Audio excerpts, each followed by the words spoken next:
imágenes, estos ya están muy cerquita. Francisco de Paula es un personaje, si se recuerda el cuadro de Felipe, ¿de quién? De Goya. El cuadro de Goya, exactamente, de la familia Carlos IV, gracias, de 1800, es un niño que aparece en el medio. Bueno, pues ese niño después lo vamos a ver en imágenes. A mí es una cosa de las que más me han impactado, ¿no? Encontrar personajes pintados en el siglo, casi en el siglo XVIII, el siglo XIX, y luego encontrar fotografías, ¿no? Este Francisco de Paula era un liberal, un demócrata con una formación. Fue el papá de Francisco de Asís, que es nada menos que el rey consorte de Isabel II. Francisco de Asís, un reconocido homosexual que hizo fracasar, en este caso, pues el matrimonio, ¿no?, de Isabel. Isabel, que es hija de Fernando VII, quiere decir, Francisco de Paula va a ser el tío de Isabel II y su suegro al mismo tiempo, porque ambos son primos. Bueno, de ahí no voy a entrar. Y tenemos a Carlos, que es otro, no sé si decir otro malcriado, otro de los infantes segundones, que es el carlista, que crea nada menos que 3 guerras civiles con sus descendientes. Todavía existe el partido carlista, con todos los líos que puede haber. Os cuento una pequeña anécdota. Cuando yo accedo a Palacio Real hay dos lugares importantes para trabajar en el siglo XVIII. Es el Archivo Real del Palacio, archivo de papeles, y luego la Real Biblioteca, que es la Biblioteca del Rey, ¿no? Pero en el Archivo Real del Palacio, yo que andaba por allí, pregunté por los papeles de, por ejemplo, de Francisco de Paula. Existen 300 cajas, no se puede trabajar todavía, aunque yo sí he accedido, pero vigilado, no saben ni lo que hay dentro. Existe, por supuesto, de don Gabriel, de Antonio Pascual. Ahí he visto yo documentación sobre Manzanares, vigilado, porque no está organizado, pero bueno, de mí se fiaba, en teoría. Y luego pregunté por Carlos María Isidro. Por el problema carlista no hay nada, es decir, no hay nada, y además es un tema tabú dentro del Palacio Real. Claro, en la transición, incluso en la transición, estuvieron por ahí, merodeando, ¿no? Entonces, fíjense como temas políticos completamente absurdos en el año 2012, pues todavía colean de antiguas guerras de antaño. Entonces aquí vemos perfectamente, bueno, no lo ven, pero se lo cuento, los reyes de España, que sería descendiente del Fernando VII, la rama carlista, que sería la siguiente, la rama portuguesa, la italiana, e incluso la de Rodolfo.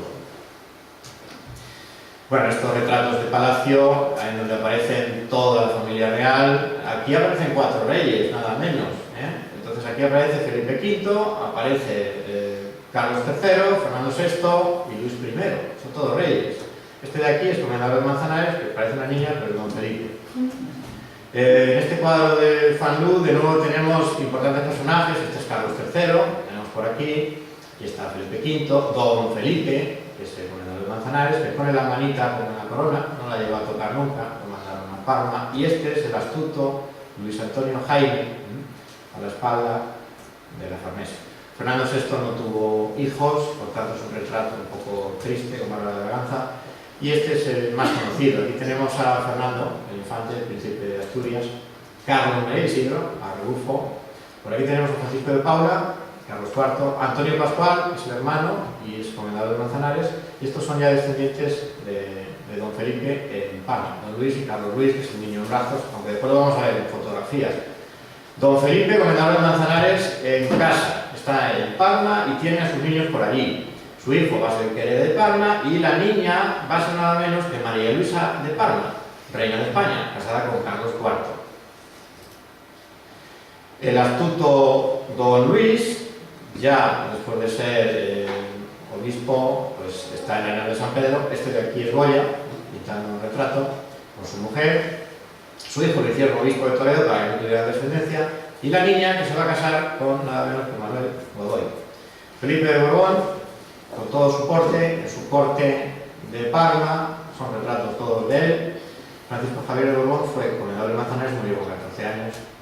Este es Francisco de Paula de Borbón, que es el liberal, que después veremos en imagen. Gabriel de Borbón, el favorito de Carlos III, y aquí su hijo, Pedro Carlos, que no he encontrado ninguna imagen, porque este hombre se fue con la invasión de Napoleón, se fue de Portugal a Brasil y murió allí. De hecho, su hijo volvió por 1 año de edad nada más. Carlos María Isidro, que es el carlista, hermano de Fernando VII y el tío de Isabel II. Estos son los descendientes, Luis, los descendientes de Parma. Este de aquí que lo vamos a ver después, es este, Carlos Bello Borón, como se puede ver, pues se ve bastante bien, ¿no? Pues es un señor muy normal, cualquiera se lo puede encontrar en el metro a cualquier hora hoy, ¿no? Entonces sorprende mucho esto, ver imágenes fotográficas de gente que parece historia, como de antaño, sin embargo, ahora vemos a Francisco de Paula. Este es Don Sebastián, se lo ponen de perfil porque era bastante pobre, bastante feo, pobre, y aquí también aparece de perfil, tenía los ojos un poco salidos, también era visco. Y aquí aparece un retrato de familia, estos retratos, 1850. Isabel II, arriba su tío y suegro, que es Francisco de Paula, como puede comprobar, es un ser completamente normal, su marido, Francisco de Asís, este es el duque de Montpensier, que es un pariente de Francia, y este es Don Sebastián, es el último gran prior de la Orden de San Juan de Jerusalén, como el infante segundón. Con esta mujer, María Teresa Valladolid, se casó el infante, que decía antes, y esta es su hija, que se va a casar con Godoy. Este es su marido, y como ven aquí lo ponen con el capelo de Navicio, rojo, el niño un poco más mayor, y ya definitivamente pues, como adulto. Antonio Pascual, gobernador de Manzanares. Y estas imágenes las pongo porque quería señalar que tanto el conde duque Olivares en el siglo XVII como Godoy, pues este de aquí, son los que, digamos, meten más mano en la caja de las órdenes militares hasta que llegan los infantes. Entonces hay un estudio pormenorizado de las redes clientelares de ambos en mi trabajo, en donde, pues, bueno, el conde duque tuvo una hija, pero como no le podía dar a la hija, pues se lo dio a su yerno, ¿no? Parece que se llama, ¿no? El marido, y si no al sobrino, etc. Los 6 o 7 hermanos de Godoy, pues igual, sus hermanas no pueden recibir encomiendas de orden, pero su marido sí, encima son militares, con lo cual, pues reparten, digamos que reparten. Hoy en día esto sería probablemente ilegal, pero en aquel momento se decía. Bueno, Ventura Rodríguez, Juan de Villanueva son personajes que de repente, la gran pregunta es ¿qué hace Juan de Villanueva yendo a Ruidera una y otra vez y otra vez? ¿Qué hacen unos buzos en 1785 en Ruidera? Bueno, pues todas estas cosas y hasta el tipo de barro y los 15 kilos que pesaban por entonces, pues están recogidas en mi trabajo. Sorprendente es que en Turlé, que es un pueblecito de Toledo, aparezca nada menos que una iglesia neoclásica, similar o del mismo porte que la catedral de Pamplona. Bueno, pues Juan de Villanueva está detrás. Juan de Villanueva no solamente es el arquitecto de un infante, sino que es la mano derecha. Lleva todo, lleva desde las cuentas, los planos. Desde 1785 hasta 1808 no se pudo hacer ninguna reforma en 14 villas entre Ciudad Real y Toledo sin que pasasen por las manos del propio Juan de Villanueva. Una iglesia en Murcia, el castillo de Manzanares, algunas imágenes del castillo de Manzanares, no quiero extender. La primera imagen, esto es del principio del 17, del casco urbano de Manzanares, esto sería más o menos la calle Mayoral, para que nos enteremos, nos entendamos un poco, y por ahí se va hacia el mar, ¿no? Aquí el río Azuer. Bueno, con esto, evidentemente no me voy a extender mucho más. Esto es Alcázar de San Juan, un perfil de 1760, donde aparece todavía este torreón que existe, y aquí otro torreón y hasta la propia muralla del Alcázar, que ya evidentemente no existe. Aquí hay algunas imágenes del principio del siglo. Esto es 1932, donde se ve aquí un corralillo con una puerta que pasa adentro. Es bastante normal que este tipo de edificio, le pasó al castillo de Manzanares, se rodeen de casas y se reaprovecha, ¿no?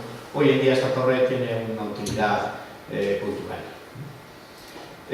Les pongo estas imágenes porque evidentemente me podría tirar aquí 6 horas por cada pueblecito, por cada cosa que había. Esto es Consuegra, una imagen de 1760 aproximadamente, estaba ya derruido el castillo, había un castillero y luego heredó la castillería su viuda, la castillera. Y deciden hacer obras, además la población se enfada porque quieren quitar a la Virgen del Castillo que está arriba, le quieren bajar abajo una ermita y hay una reyerta y se lían a tiros. Y bueno, aquí hay incluso un grupito de consaburenses, parece que se llama, que se suben arriba y hacen frente a un ejército del siglo XVIII. Bueno, hay auténticas barbaridades, ¿no? Las historias de los pueblos, pues, se pueden ustedes imaginar. Aquí hay unas imágenes, los gastos que tenían los comendadores. Pues aquí vemos a San Juan Bautista. Esto es un retablo de Montemolín, en Badajoz. Diseñaban el retablo, luego lo realizaban.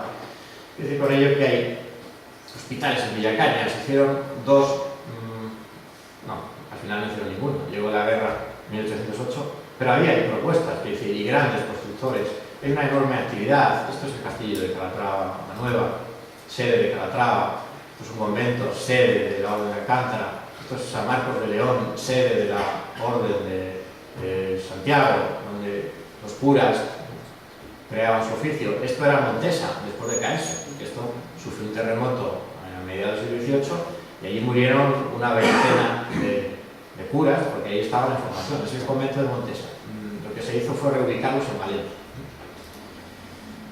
Un pequeño detalle de la iglesia de Manzanares, del año 1900, de un libro editado fuera de España, y no me quería ir sin comentar cómo en el año 2007 a mí me becaron en Valdepeñas y bueno, encuentra uno unas cosas un poco raras por ahí. Esto es un plano que hizo un cura, al final, esto es texto, se rehacen unos folios que escribía de la historia de Valdepeñas y al final aparece por aquí un magnífico plano que me sirvió, esto es un detalle, tratado, que digo que me sirvió para realizar esto, que es la primera vez que se ve en público, que es un bosquejo realmente de la Valdepeña de 1790 y que yo recuerde en la provincia de Ciudad Real tan solo, Ciudad Real capital, Almagro, por supuesto, y digo que nada más no se ha estudiado lo que es el casco antiguo ni de la Edad Media ni nada moderna, quitando esas dos.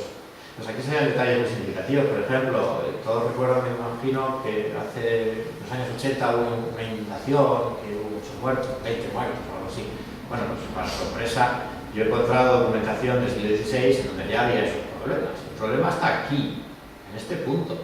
Es donde nacía un arroyo. Entonces, cuando no había mucha agua, no hubo problema. Pero cuando había muchas lluvias, evidentemente, salían. Y lo más sorprendente es que está la calle Arroyo de la Villa, donde iban las aguas hasta el río Jabalí. Entonces nos podemos imaginar, con años de lluvias, como toda esta zona pues, se puede inundar. El camposanto de aquí, 1787, similar al camposanto de Altagracia, aquí en Manzanares. Ocurre que hoy en día esta iglesia, lo que han hecho, siguen dando misa, pero han hecho un cuerpo de iglesia hacia acá, donde están los fieles, y la otra parte la tienen cerrada con algunas carrozas.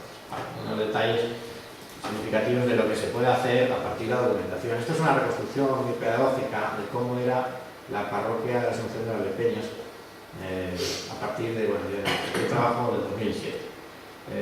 Quedan todos invitados porque en octubre daré una conferencia allí en Valdepeñas sobre precisamente mi trabajo de investigación y además, aprovechando de hablar sobre ello, sobre la encomienda de Valdepeñas. Y es su turno. Muchas gracias.